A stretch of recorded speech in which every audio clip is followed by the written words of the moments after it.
All right, hey guys, guess what? Today is National Get Ready to Deploy with Cry Day. No, actually, it's not. I made that up. But however, it is hurricane season, and we don't know what this year's going to look like. Could be domestic, could be an international deployment. I think it was 2 years ago we deployed to the island of Mayreau. Most of you guys had no idea where it was. You couldn't get your minds around it. Very few people deployed. One of the reasons is they didn't have a passport, so they couldn't go. One thing you really need to be able to deploy with Cry is get your passport. It takes several weeks to get, sometimes up to 6 weeks. I mean, it's gotten a lot quicker these days, but guys, you don't know where things are going to happen, where things are going to go down, or when you're going to get that tap on the shoulder and be like, hey, we need you, let's go. Or God says, hey, I want you to go on this one. Get your passport now. Huge, huge, important thing. So I want to go through a couple things on how you guys could be ready for deployment. And I'm just going to show you a couple of my favorite things that I like to have on deployment. Domestic deployment to a hurricane, like a Hurricane Helene or something down in Florida, is going to look different than an international deployment to the island of Mayreau. Number one, I think super important is your sleep, making sure that you're able to sleep. On a domestic deployment where you have the room for the weight, a good air mattress. Good air mattress is going to be really key. I still see people show up with cots and maybe like really, really thin camping pads. On a national deployment, something that you can fly to. If you can stick one of these in your luggage, or sometimes you could pick these things up on the ground. Like you could travel a few miles and there'll be a Walmart open. You want to have one of these. And one of the things I do, guys, is I use the black and gold tubs. So you see these black and golds, we call them goldies. Some people call them black and golds. I have a couple of these tubs around my house, and I keep one set up for domestic deployment. I keep one set up for international travel. Anyway, sleep is super key, and that's one thing that I don't want to compromise if I don't have to. Then this is a new product that I found. It's really not that fancy, but it's called Camp Air. And Camp Air, these are pretty rugged, very easy to pack, and it's a material base, and you inflate it. You just blow it up. These are great for international deployment, and I think that they're way better than the thin hiking camping pad. So look into that Camp Air. Again, if you can't get a good 6-7 hour night sleep on deployment, the ability to stay there longer term, it's going to go way down. You're going to have to return home. Eventually you're going to burn out. So this is a new one that I've been using, been really amazing and awesome. Super happy with that. Another thing I would say as well, a little flexible camp chair. These are great to have as well too. Again, on an international deployment, maybe we're camping, maybe, again, I'm going to like the Mayreau type situation. Again, this is one of the reasons why people aren't willing to go on these harder international deployments, because they don't have the gear, they're not ready, and they don't understand. REI, obviously lots of different companies make cheaper versions of this, but this is like maybe a pound. And it goes together in minutes just to have a nice little folding chair. That's super awesome.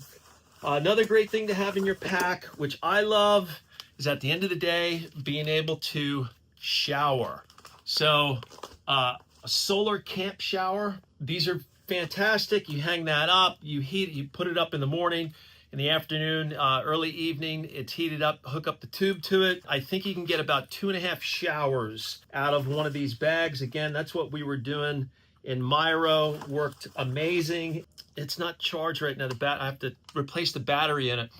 But this is a beautiful little device right here. It's a light, and it just has a light switch. So like kind of like you're laying there maybe 11 o'clock at night, you're exhausted, no power, it's hot, no AC, and you can turn a little light switch. It's incredibly satisfying for the brain in terms of what you're going through and what you're enduring in those moments. Solar lights, really important. Some good solar lights, recharging solar lights are fantastic. And then I'm just, again, a couple of my favorites. Protein bars. Really love these David protein bars. I don't know if you can see that.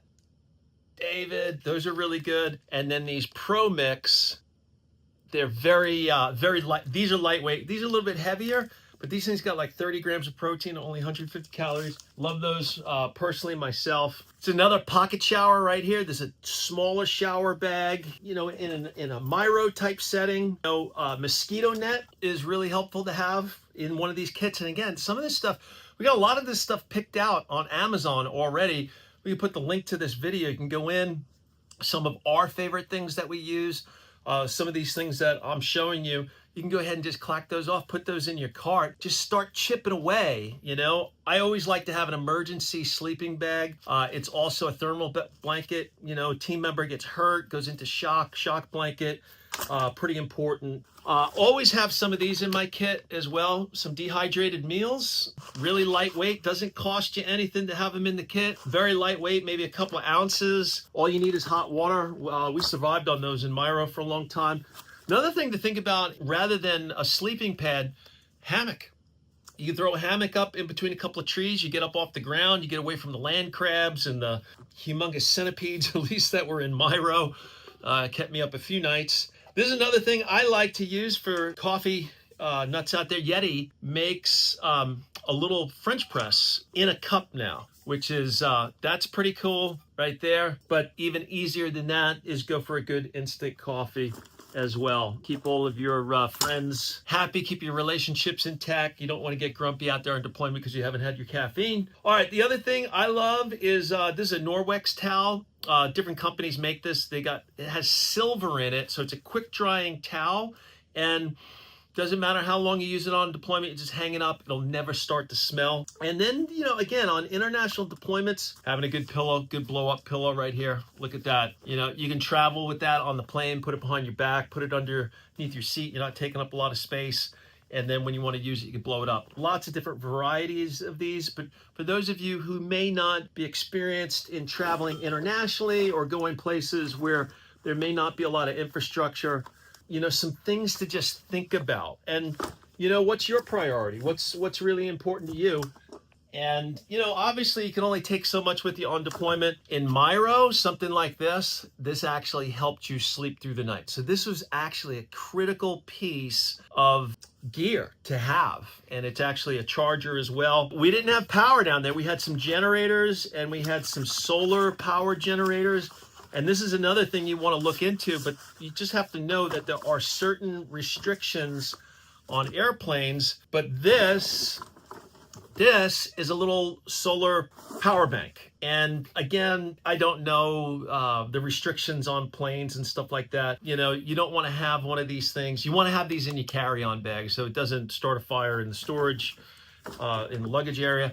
And then here's your solar. So you put this out, you lay it out for the day, you're charging your battery, and you're charging all your stuff all day long, and then you come back to camp, and when it goes dark, you have power for, you know, cell phone and stuff like that. And then for those of you guys who don't know, whenever we go international, even domestic, we have Starlink with us, and so we typically have internet as well.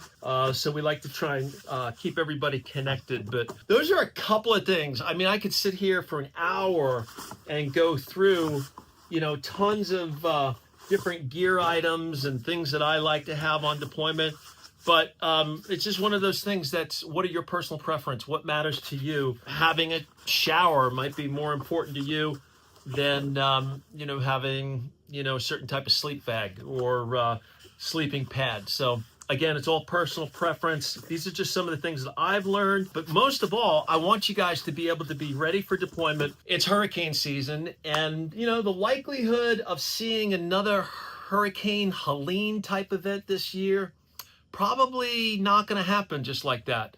Could be something international, could be offshore somewhere in another nation. We just want you guys to be ready. So when the moment calls and we deploy, that we have people who are dialed in, they got their gear ready, they're ready to go, and they're fully capable when they get on the ground. So something to think about. We just want to help equip you guys as much as we can.